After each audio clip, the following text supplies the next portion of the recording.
কমে গেল সালমান খানের পারিশ্রমিক। বিগ বস 19-এ হঠাৎ করেই কমিয়ে ফেললেন ভাইজানের পারিশ্রমিক, কিন্তু কেন? এদিকে নীল বিকিনিতে সমুদ্রে মিমি চক্রবর্তী। প্রথমে আসি ভাইজানের কাছে। বিগ বস অনুষ্ঠান নিয়ে দর্শকদের উত্তেজনা থাকে তুঙ্গে। সপ্তাহের শেষ পর্বগুলিতে যখন বকুনি দিতে হাজির হন সালমান খান, তখন টিআরপি বৃদ্ধি পায় হু হু করে। সম্প্রতি শুরু হয়ে গিয়েছে বিগ বস 19-এর প্রস্তুতি। কে কে থাকছে এবারের রিয়েলিটি শোতে, তা নিয়ে শুরু হয়ে গিয়েছে জোর জল্পনা। এবারের সিজনে নাকি থাকবে বিশেষ চমক। এবার সালমান খানের পারিশ্রমিকেও থাকছে চমক। প্রতি বছর এই অনুষ্ঠানের সঞ্চালনা করার জন্য বড় অঙ্কের পারিশ্রমিক পান তিনি। এবার গোটা সিজনের জন্য 120 কোটি থেকে 150 কোটি রুপি পারিশ্রমিক নিচ্ছেন সালমান খান।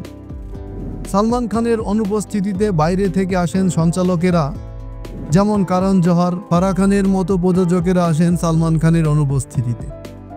এবারের সিজনে 15টি সপ্তাহের সঞ্চালনা করবেন অভিনেতা। প্রতি সপ্তাহের জন্য 8 থেকে 10 কোটি টাকা পারিশ্রমিক পাবেন তিনি।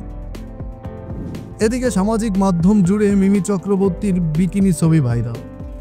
খুব অল্প সময়ের মধ্যে ছড়িয়ে পড়ল মিমি চক্রবর্তীর এই ছবি।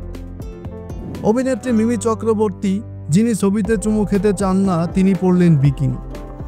দিগন্ত বিস্তৃত নীল জল, সমুদ্রের সঙ্গে মিশেছে ঘন নীল আকাশ। হাঁটু জলে দাঁড়িয়ে নীল বিকিনিতে অভিনেত্রী মিমি চক্রবর্তী ভিজে চুলে সমুদ্রে থেকে উঠে আসলেন নায়িকা। সামাজিক মাধ্যম জুড়ে যেন শুধু এই একটাই ছবি ভাসিয়ে দিলেন তিনি। চারিদিকে বৃষ্টির লেশমাত্র নেই।